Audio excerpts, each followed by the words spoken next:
Good evening. Tonight, Elon Musk extends his trail of Starship debris all the way to Hawaii. Auriga Space wants to save tons of fuel using a maglev track. Starliner gets a big downer message today. Star Lab has hit some key milestones in their commercial station project.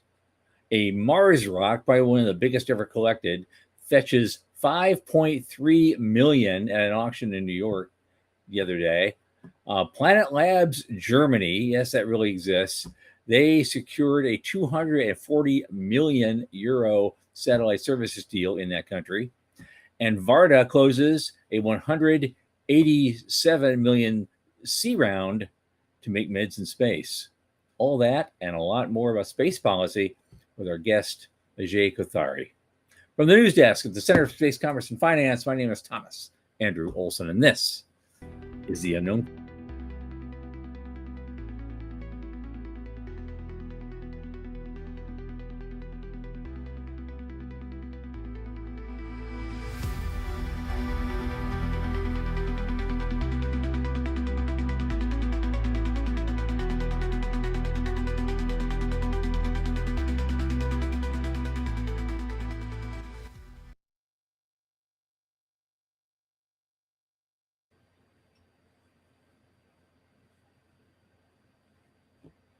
And as you know, the show is hosted by the Center for Space Commerce and Finance. What do we do? Of course, you know. We champion and strengthen emerging space startups, space scalable small and medium enterprises, and space adjacent enterprises worldwide through advisory, access, and advocacy across the funding spectrum.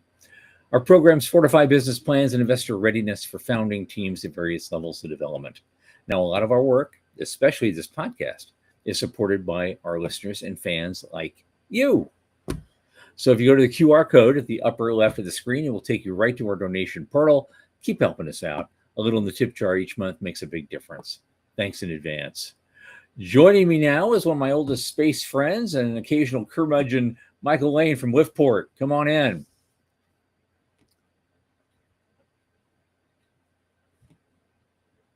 Occasional curmudgeon. I love it. Well, we both do it. We do. Absolutely. We do. Absolutely. Right on.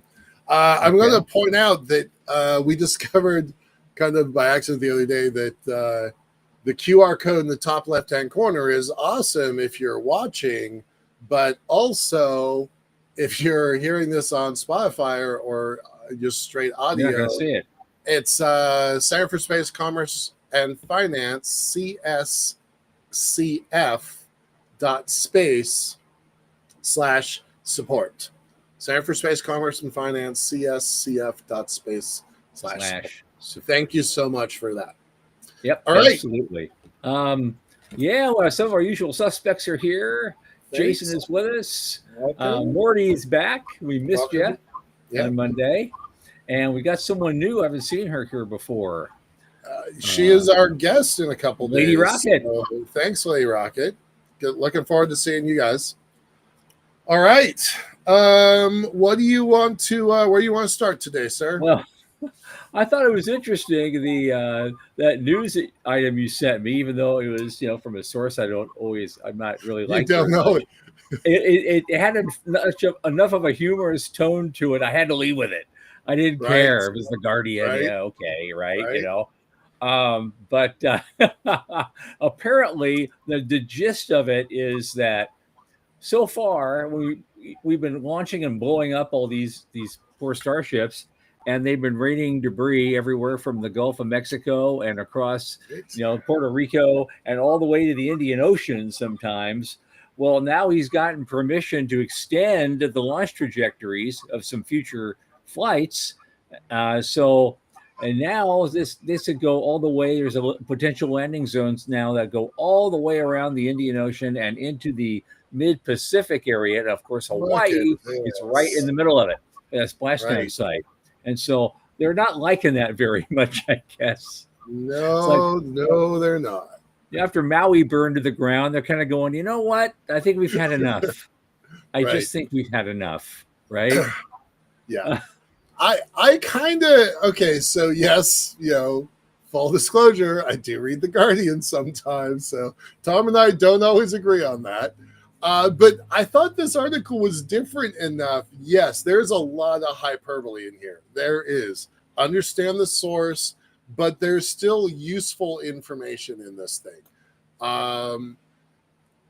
But I love this graphic, and that's the core reason why we're posting it. They were supposed to be able to do this, I don't know, nearly 18 months ago. Like, this was the flight trajectory of the second or the third attempt. Right. Which, by the way, they're supposed to do another attempt next week, so that's exciting. But this is from the perspective of there's a lot of potential debris. SpaceX is pretty cavalier about the consequences of landing and launching. Where's the quote? All right, there's talk about what if you hit whales, and there's a quote in here. Oh, here we go. Final Destination, the whale edition. If Starship did hit a whale, it's like I could just I don't know if I can mimic this, but it's like, if the Starship did hit a whale, it's like, honestly, that whale had it coming, because the odds are so low. It's like Final Destination, the whale edition. It's like fate had it in for that whale, right? Like, okay, maybe you should take this a little more seriously. Like, we want this to work. We do. We are supporters of this, but maybe there's a way to do this where you don't piss off, a third of the world. Yeah. I just lost all the whale huggers right there. Right. As a card carrying whale hugger, like, I get annoyed by that kind of laissez-faire reaction. So, and what if he does hit these numbers, right? Well, he just increased his chances by 5 of creating a big disaster somewhere. A lot more potential whale hits. So, yep. We're acting with a little bit of humor, but this is a serious conversation that really needs to be addressed with real insight.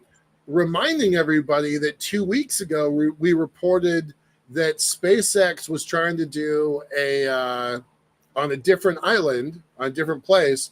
They were trying to do a point-to-point suborbital test, completely unrelated to Starship, and they got denied. They got their contract cut from the Air Force. Yeah. So like, he ignores these framework questions, law, policy. He ignores these outreach questions at his peril. So yeah.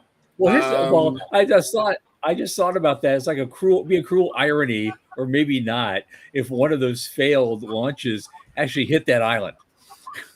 Yeah, because it's out there. It's not the same area. It's like, oops. Sorry, Air Force. Right. Oops. Yeah, but My bad. This is like a serious thing that if he messes up with the law and with the outreach, the storytelling. I mean, one of the things that people really liked about SpaceX in their earliest days was they had a guy named Roger Gilbertson who convinced Musk to really showcase this, right? To build out the podcast, not the podcast, the videos that we know and love. And it was really a big deal that he did that. Not taking his fans into account. Yeah. So anyway, curious to see this goes. Hopefully he takes it more seriously. All right, next one. We will know, I guess, next week what the fate of all this is going to be. Maybe if he actually succeeds at one, then the naysayers will have to calm down a little bit. So I'm rooting for that. Well, I don't want to see a trail of wreckage everywhere around the world. Speaking of that, there's a outfit well, there's a company. What's their name again? They it's not saying it in the link. They want to use a maglev ramp to fire rockets Aruga, I don't know how to for a lot pronounce less it. fuel. Aruga Space. Yeah. You all right? Sorry, I'm a step behind. Yeah, I had connection problems for a second. Okay. There we go. It's Yeah. Aruga It's a company Space. called Auriga Space. Yeah.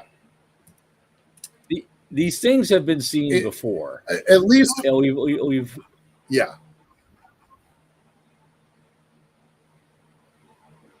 Go ahead.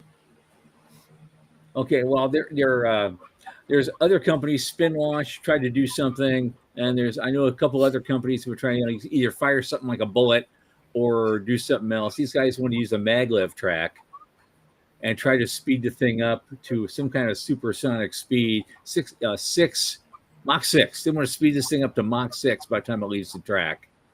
And hopefully that's going to give it enough oomph that they could save a whole bunch of fuel before you set off the rocket. So I just thought that was interesting because you don't see these things very much. And now all of a sudden they're kind of coming back in vogue.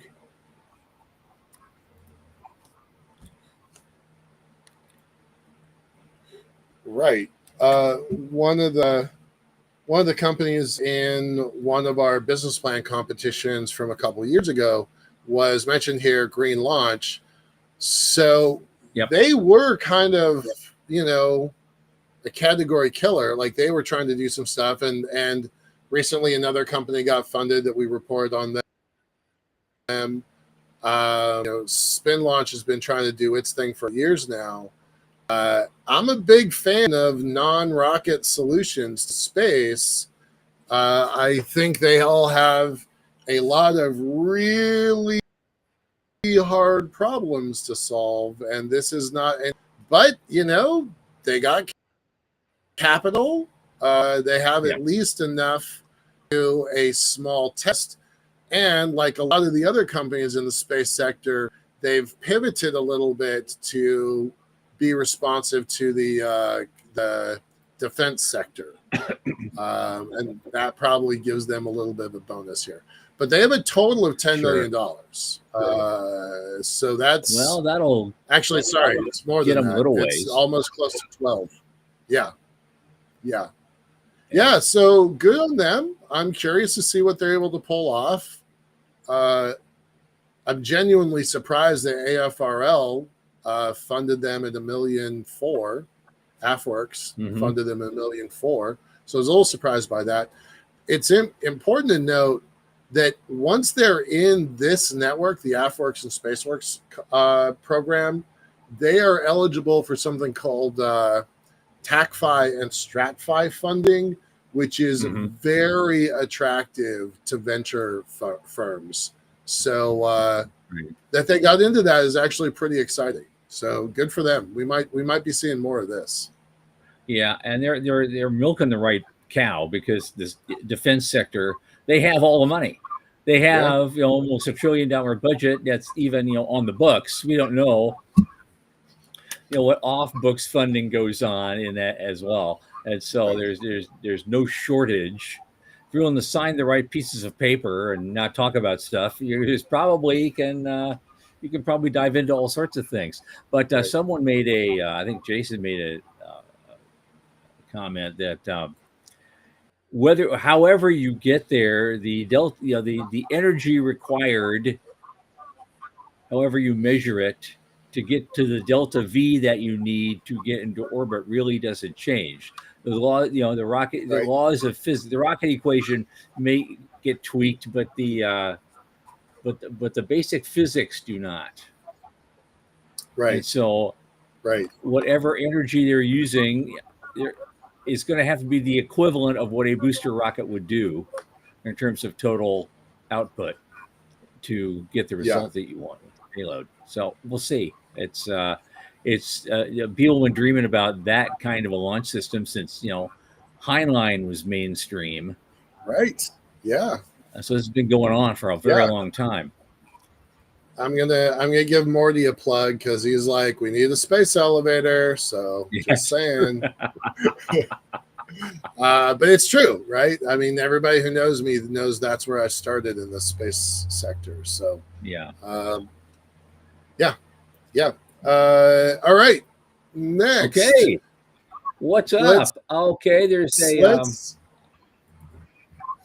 oh well, yeah, Starliner, and it says it all in the headline. Really, they got the word that Starliner's not going to fly again until sometime next year, and then it'll basically be a supply run, if anything. Yeah,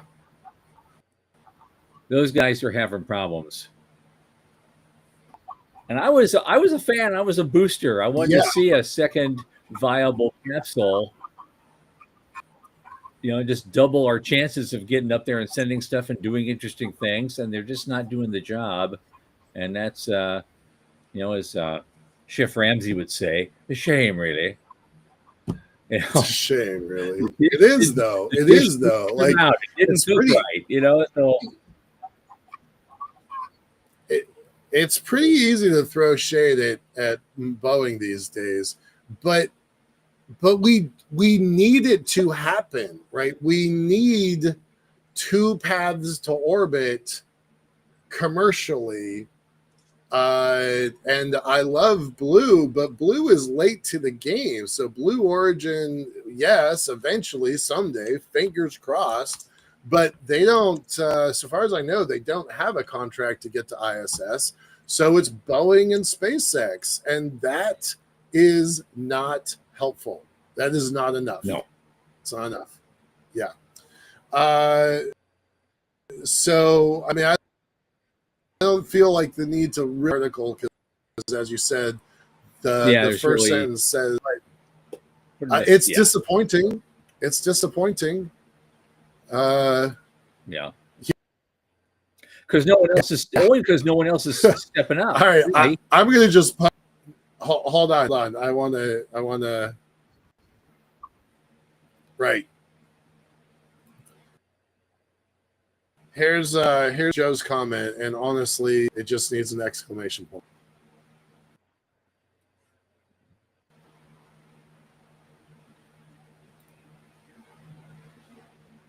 It's not showing. That's all right. Well, I'll just say it out loud. I'll just say it out loud. Joe is like, God, what a disappointment. I mean, for real. It is. Do you think Sierra Space has a shot? There's a lot of company development. I mean, really,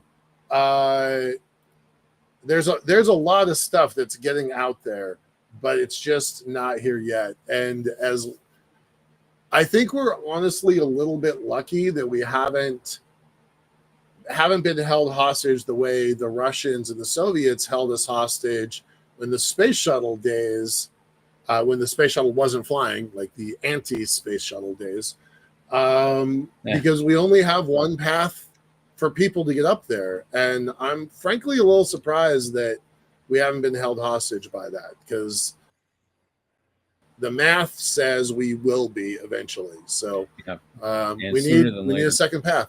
We need a second path, whatever it takes. Yeah, whatever. You're absolutely right about that.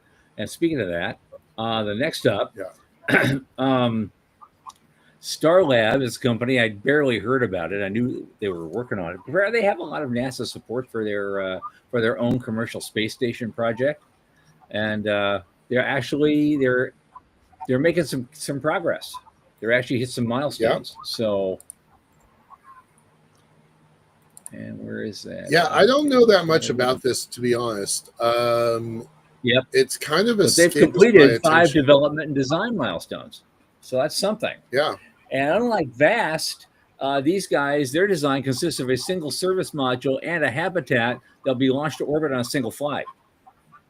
Yeah. So, and this is from a Space Act agreement they got in 2021. And apparently, NASA's happy with what they're doing, and they're meeting some milestones, and we hope they'll continue to do so. Like this one go ahead. Sorry, I keep interrupting you. I don't mean to. No, it's all right. You got some echo. We have some overlap that's going on there. They recently completed the preliminary design and safety review of the architecture and the systems, and now they're going to begin detailed design and hardware development, and they'll do another critical design review later in the year. And they also They're also constructing a full-scale, high-fidelity mock-up of the thing. We like to see those. We see mock-ups everywhere we go, and I love them. It'll be in the space vehicle facility at NASA Johnson Space Center, and be used for in-the-loop testing. And so it's going to be a working mock-up, not just something for touristas to look at. So yeah, commercial space stations are coming. Yeah, I kind of wish I'd been paying more attention to this, because honestly, it was not really on my radar. I think I have a pretty good handle on space station development, but this one was just kind of bypassed. I think I spent so much time paying attention to Gateway that this one just hasn't registered at the same level. So I'm going to look into this afterwards. I think I'm actually quite curious about that. Okay. Yeah. Okay. Yeah. We got two more things really quick. Really and quick. Both about money. And then we can get to our guest. I want to get to our guest. We have such an exciting guest tonight.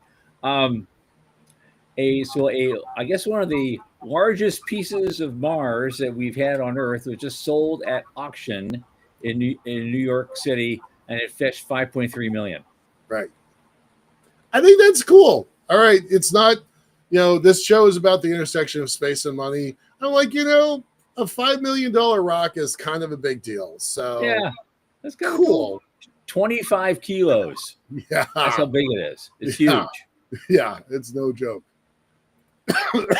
Now, I don't know that there's a whole lot more to say. Just, it's cool. Good for you. I know, because we don't know who the bidder was. It wouldn't say. No. So it was a rare find out in the middle of Africa, and somehow it ended up in a New York auction house right next door to Tyrannosaurus. Right. And now Associated Press wants to do pop-ups, so I'm not going there anymore. Okay.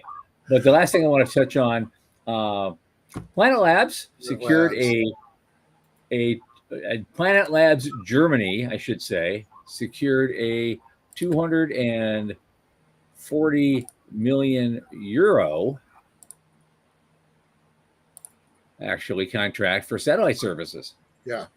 So that's huge. You add that in with Varda, which we talked about on Monday. Yep. It's almost, not quite, but it's almost $500 million week, right? Yeah. We've tracked a couple of those, right? A couple. This makes almost $500 million week. I love that our industry can power that kind of capital into this system. So, and I've been a fan of Planet Labs since the day they were born. So good for them. I'm excited about that. Yeah, absolutely. Okay, that's about as much news as I wanted to talk about. There's probably other little things that are kind of boring, but time marches on, and we've got a very interesting guest with us tonight. His name is Ajay Kothari, and he's running this interesting company called Astrox Corporation, which has been around since the mid '80s, and they do a lot of software design. They do a lot of software tools that they develop for working on and testing rockets and hypersonic vehicles, both pure rocketry and air-breathing vehicles. And they've been doing this since the 80s. I think this company's like a year older than my daughter. This is, which takes me back a lot. But I really was interested in this gentleman because he's done sterling work for a very long time with this company. But I also like the way he thinks. He's been putting out some really great op-eds lately in places like the Space Review and places like that. And he's got a lot interesting to say about energy, the future, and about the future space development, and how we can get to the moon a whole lot cheaper than they're planning on right now. And I want to hear from this individual right now. Ladies and gentlemen, please welcome Dr. Ajay Kothari. Thank you. Right. Thank you. Thank you very much. Well, very good to meet you both. I mean, Yeah, we talked a little bit earlier, but we got very good to see you yeah. again. Yeah, yeah. Absolutely. Why don't we start, as we said before the show, why don't we start with your origin story a little bit? You have a very interesting history, and see what got you from from the jungle, as you put it, all the way to where you are now and doing all these amazing things that you Well, yeah, do. yeah, okay. Well, I mean, this is a true story. You know, people may not believe it, but I was brought up partly on the farm of my father's farm, basically, and the farm was in the middle of a jungle with with the hills on both sides. I mean, mountains on both sides, two sides, where tigers and leopards used to live. So they would pass through our farm from time to time, and Wow. we had like 20 dogs, and the dogs would bark in that direction and then this direction and this, like that continuously as the tiger or leopard moves through the farm. Wow. Anyway, that's not what I'm talking about, but That's still cool. But but, regardless, that's still cool. but it's fun. It was really. I mean, I even went into a tiger's abode one time, cave. So anyway, that also is not what I want to talk about. Right. Right. um, but I remember one time in the late 60s, we were sitting around the table, table, around the campfire at night. And we didn't have a television at that time. We were not very wealthy. We were sort of middle of the road type. So we were sitting around the campfire with my siblings and my father, and no TV. And so what we had was an old, decrepit Philips radio. You might remember Philips radio Oh yeah. from Yep. from your father's time or something. Yep. But that's what we had. So we were listening to this, and we were so aghast at how America, United States, NASA could bring this thing back from all the way around the moon and land within 3 mile radius of Yeah. where it was supposed to land in the ocean, of course, obviously in the ocean. We were just totally impressed with the United States. And now, what has happened to all that? I don't know. I need to cry or laugh. I don't know about that, but we need to do something. We need to bring it back. So it really is really a kind of a well, shame or problem or something that we are at a stage where now that kind of vision, that kind of ability, humanities. You would in America was really, we were looking forward to America. I came here at that. I mean, after that, and did my. I mean, I had a bachelor's degree in physics Mhm. and a 1 year of master's, and then came here in nuclear physics, and then came here and switched over to aerospace engineering. I did my master's and PhD at University of Maryland. So that's that story. And then I started. Now I worked in the industry for a few years, and then started my company in '88, like what Tom said. And so I've been doing a lot of work. We've been doing a lot of work with AFRL on hypersonic vehicle design. Actually, I've designed a hypersonic scramjet that can go to orbit as a second stage of a two-stage system. And I think that's better way to do it than as a first stage of the two-stage system, as some people had suggested. Anyway, right now it looks to me like even that as a second stage to go to orbit and all that is not the right way to do it. It may be, I'm not sure absolutely, but right now with this two-stage rocket that SpaceX is doing and Blue will be doing very soon, and obviously Planet Labs, Rocket Labs is doing with electron and neutron rockets, etc. Those are very good, the best way to get to orbit. Right. And we need to get to orbit to do all the other things, like Kennedy said, and do the other things. So anyway, so that's kind of the storyline as far as coming here and feeling great about about that country. But that magic and that spark and all that kind of a thing is kind of just gone. And now we are, of course, into a problem of SMD being cut so much, and Yeah. obviously Yeah. the Congress is trying to pull back on that, and I think they probably will. It'll take a couple of months to solidify that, but it looks like it'll probably happen. So that's kind of the backstory. And then I have two more things to discuss today. Sure, sure. Before you get into the other things, I kind of want to in a way, you kind of skipped from the the campfire to University of Maryland. Oh, I feel like there's something else in that story. There's Yeah, a path something there somewhere. Right. yeah, there was yeah, absolutely. So there was a path there. So after that campfire, Yeah. there was late '60s or something. I did my bachelor's and master's in physics at University of Bombay, and then I had to have uh, uh, somebody to sponsor me to come here on a student visa. Right. Yeah. Yeah. So I came that way to this country on a student visa, where you cannot really work, etc. And as an aside, let me just say that after finishing my PhD and working for a few years, etc., you have to do something called labor certificate, and then you have to get a green card. So you come here on a student visa, which is F1. You cannot do any work, Right. and so during that time, you cannot do anything work, but you cannot even do anything illegal, or you cannot even Right. Yeah. steal something or something somewhere, or be very careful driving and those Right. things. So I had to do that for 10 years before getting the green card, and another 5 years before getting a citizenship. So it's just really it's very hard work. And now, of course, I see people coming in and getting. I didn't have money. Lot of times didn't have money, Right. at all. Something, or I was making $2.60 an hour. Of course, that was '70s, so Right. that was not. Yeah.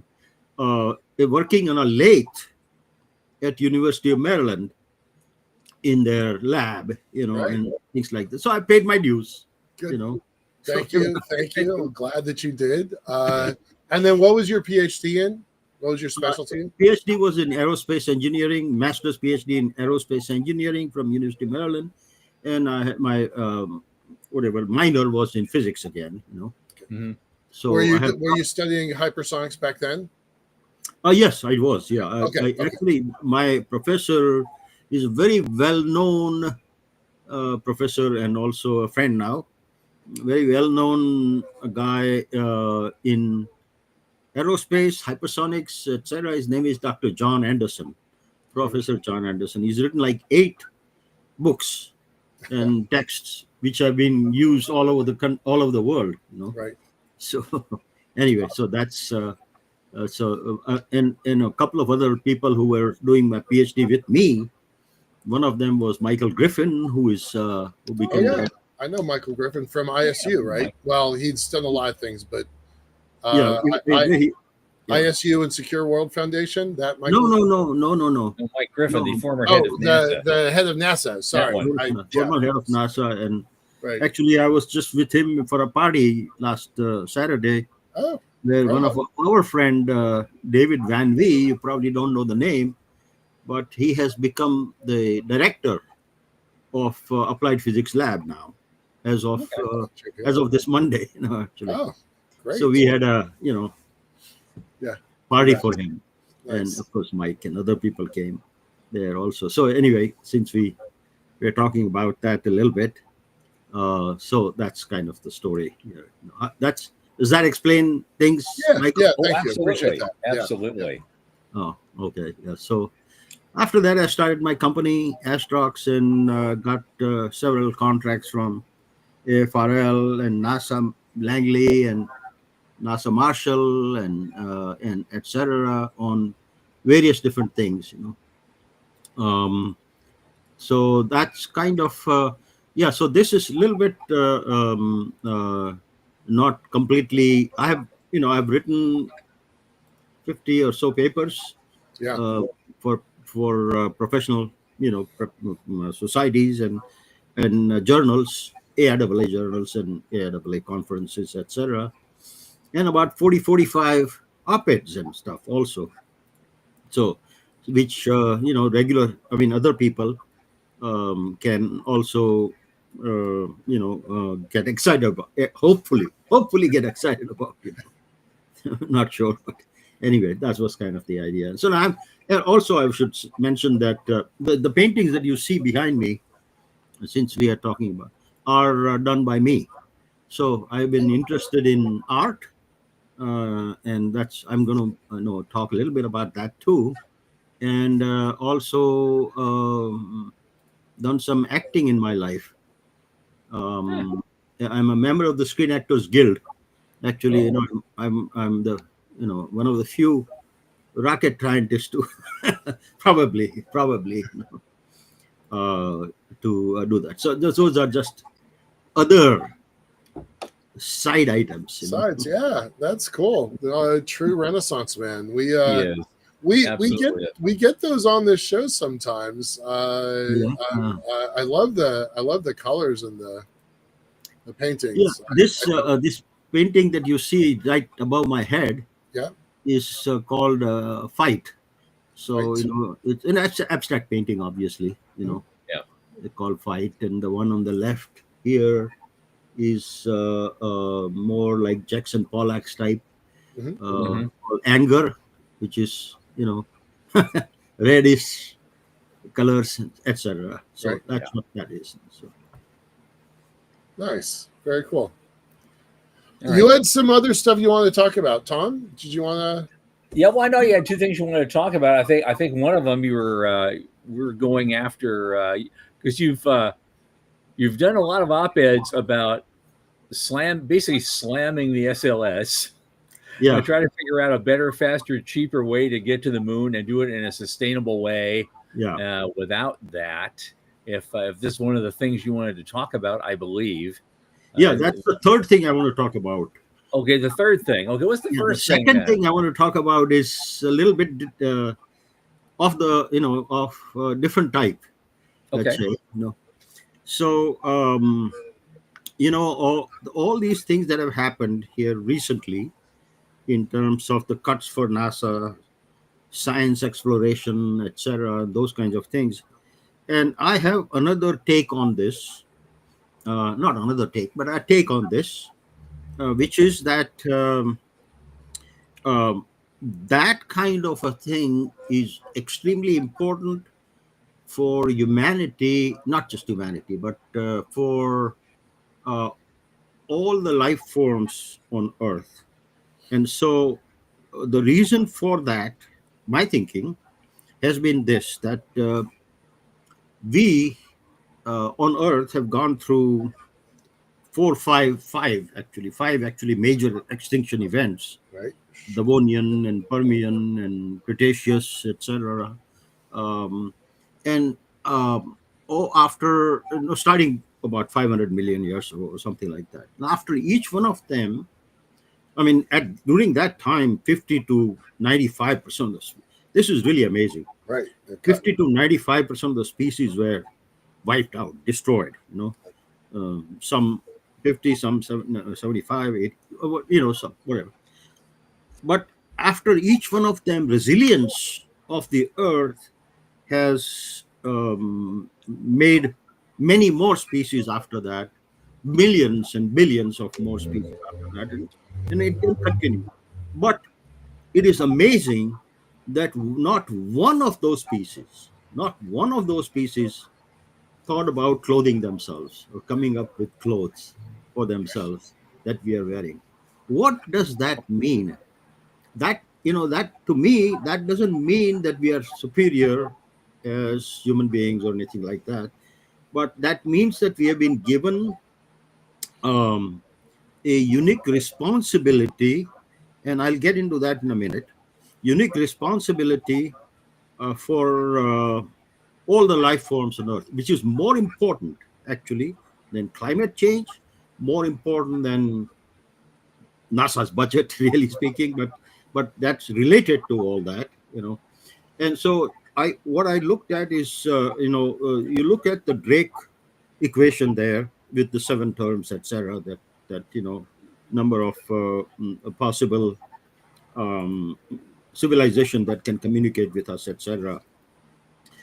And then that comes up with some number between say 1 to 1 million. Something. This is for just our galaxy. This is for just Milky Way. Now, then during the Kopinski, during a lunch with Kopinski and Edward Taylor and other people, Fermi was having lunch with them, and he blurted out that where is everybody if that is the case, etc. Right. Now, Fermi's paradox. yeah, so Fermi paradox. So then that really makes one think that whether there is a lot of other possibilities, and at least we don't see anything like that through in any in observable universe. We don't see that. Now, if we don't see that in the observable universe, and if we are so unique in terms of having so many species on this earth with DNA, different DNA for each one, we have to take care of them. We have to shepherd them. We have to be careful about them, and we have to. This is more important than climate change to me, or even human survival. Even human survival to Yep. me. And so this really connects to doing evolution for me. I'm thinking, evolution in the third dimension, which is space, that we need to continue on this earth for humanity's sake, but not just humanity's sake, for all the life forms' sake. So we need to continue that, and that's the um, evolution in third dimension. And that just not does not mean just simply going from here to moon or Mars or anything. That has to be part of that, but that requires a combination and amalgamation. That's what I'm thinking. That amalgamation and combination and help. This is not just work of space scientists anymore. Right. This is not just the work of rocket scientists anymore.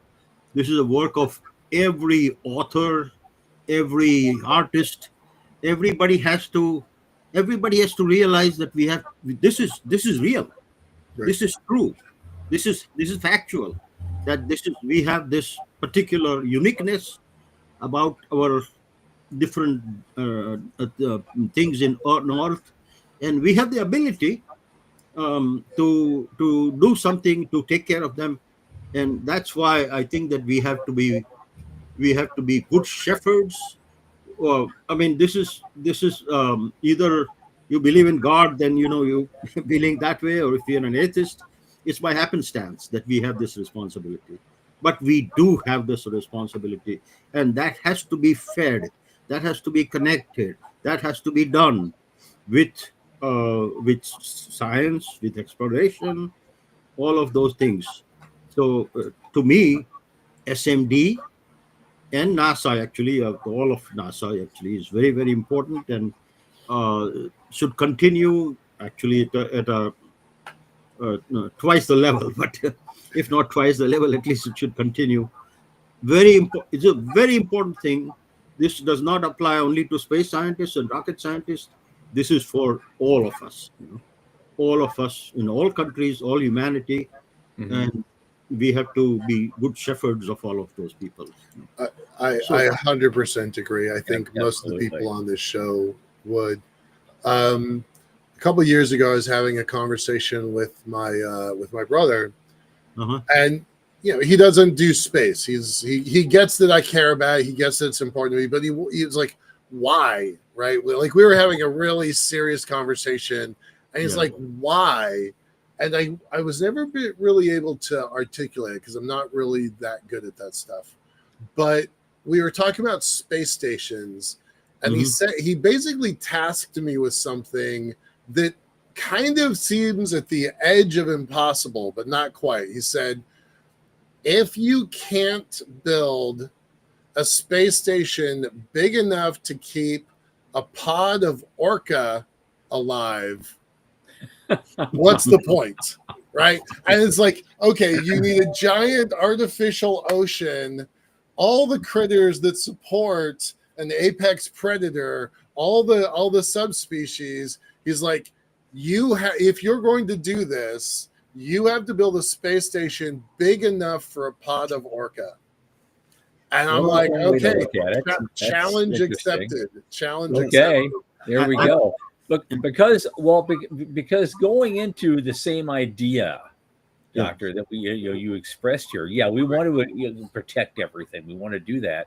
But I also think that as our own species, as we've developed with our intelligence, I think it's also incumbent upon us then, because life is so rare and precious in the universe around us, it may also be our responsibility to spread the story of life out beyond to other planets and to the stars themselves. There may be places where Earth-type life could exist, and maybe the universe itself thinks that part of our job is to help seed those worlds. Yeah. And so far we've had these extinction events because no species had come up over enough time to be self-aware enough to have T-shirts like Michael and do things like that.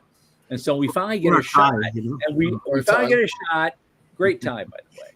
And we finally get a shot at it, and we shouldn't piss it away. We need to grab that with both hands. Yes, no, I think that you're right there too. But that's obviously going to be, if you connect it to the orca story that Michael is talking about. And by the way, you remember that Star Trek movie? Yes, right. The whales. Yeah. So those were humpback whales, not orcas, but still, regardless, it is not necessary to build those large. We are not talking necessarily about being able to build. We will be able to do that someday, but at this time, we have to be able to do an evolution in this third dimension, and that third dimension, that evolution is not necessarily just physically visiting other planets. It includes that. But it's not just only that. Right. It's evolution of our mind in the third dimension also. Yep. So whatever Tom was saying is also true in that way. Yeah. I want to do a shout out to Doug Plata. You said you know him. Doug, that's exactly how I think that's going to play out. I think we're going to have a pod of orca on Mars. I know that seems very difficult from where we're standing, but there's a profound difference between difficult, very, very hard, and impossible. Well, okay, I know, but here's where the biologist in me comes out.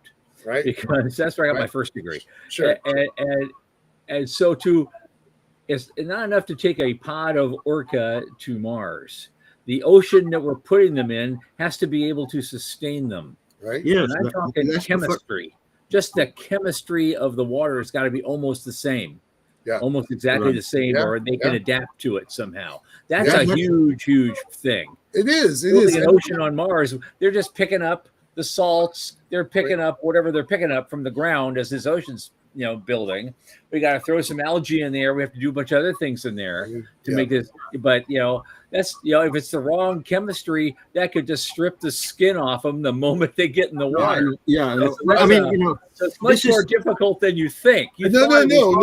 It's very, very difficult. It's not more difficult than I think. Yeah. But this is not something that we should be thinking about at this point in time. No, it's not the first step. One step at a time. First, we have to go and find out things on Mars. First, we have to go and live on Mars, etc. And maybe 100 or 200 years from now, we'll think about taking the orca to Mars. Maybe. But we have to live long enough, and we have to maintain them long enough to get us there. Right. Yes, to get us there also. Yeah. So, let's not. I don't like to get into extremely longer term when we can't do the shorter term. We Well, have to do the shorter term thing first, and we're- then it's good to have vision and think about that and imagine things and stuff, but we have to at the same time build something short, actually do something shorter term. right. Yeah. I'm tired of talking about the moon. I'm tired of talking about the moon and Mars. I'm tired of talking about Mars, right? There's 3 different programs up there. Right. It's time to go. It's time to go there. It's time to get back there. It's time to build more space stations. We need infrastructure in the sky. We do. Well, that's It going to makes be me a little bit crazy that we've been at this for so long and we have such little to show for it. that's going to be my third thing, if there is enough time, that is. We, Well, we, we got we about, have we got 10 10 minutes left. 10 minutes. So, yeah, if you want to jump into the third thing, we're still going to ask you 5 years and 25 years. So keep that. That's right. Yeah, right. I forgot. Yeah. right, So we have to do that too. That's only going to take So- 2 minutes. Yeah, come on. Yeah. Okay. So what I'm going to do is to Screen share. talk about. Okay. Now, what I want to do is to actually change the paradigm about how we go to Moon or Mars or whatever it is that we want to go to, Pluto or whatever it is that we want to go to. So what I have done here is to come up with an idea or a way to get to. You can see this. Can you see the Yeah. It's a little small, but I can see it. Yeah. little small? Oh, But AJ, definitely say it in a way that the people that are not watching the screen can Okay. still understand it, right? okay. All right. Yeah. Yeah. So the idea here is that SLS is very expensive. The idea here is to come up with a way which is sustainable and cheaper at the same time to go to Moon, instead of what we are planning to do. Let me stop sharing here this thing and just talk. Okay. All right. So let me see here. Are we back here on? Yeah, you're Yeah, good. we're back. You're all We're set. fine. Okay. So the idea here is that instead of this SLS, which is one of, or Artemis 2 and 3 SLS is fine, but Artemis 3 and 4 and 5 is just too much. much. It's not really in. That is what Senate has put into the NASA budget, etc. I hope that can be taken out and put into some other things, like what I'm talking about here. Right. Now, so the SLS, instead of doing this kind of building larger and larger rocket like what we did with SLS or Starship. I don't really have a lot of faith in Starship also, especially for HLS, because it needs to be refueled 10 to 15 times, etc., which I really think is a killer. But what if we combine the upper stage of something we already have? And I'm not talking about very small rockets like Electron rockets or something like that, but what we have now with Falcon 9 and Falcon Heavy is about the right size. So if we take that and go to Leo with upper stage and the payload, and the upper stage stays and payload and upper stage stay in Leo for some time. That this is with Falcon Heavy, and the next time, probably 24 hours later or something, we have another Falcon Heavy flight, which can take. Now, see, Falcon Heavy has 3 possibilities: 38 ton if it's completely reusable, 54 ton if it's partially reusable, and if it's completely expendable, it's 63 ton to Leo. Yeah. So I picked the PR, which is partially reusable, which is 54 ton. So I picked that, and then I said, okay, now if I have another flight of Falcon Heavy, and I dock, no refueling. I just simply dock, just much simpler. Simply dock the two upper stages, one with payload, the other one with that extra fuel, 54, ton of Yeah. extra fuel, etc. And the first one already had some left. That gives me enough delta V for doing TLI, translunar injection, plus LOI, which is lunar orbit insertion, and then landing. So if I can do all that, with that, then I will have, first I will have this lander that is still that is copy of LM that we had designed for Apollo, but we can brainstorm on that a little bit more. If we do that, then that one is in the low lunar orbit, LLO. Then next week later, after that is already in orbit, a week later, we'll have 3 flights of Falcon Heavy with the Orion or Dragon capsule, Crew Dragon capsule, modified accordingly. Not a big, not a big. That one goes to the moon again in 3 days, and that docks with the lander in LLO. The two of the 4 astronauts transfer to the lander.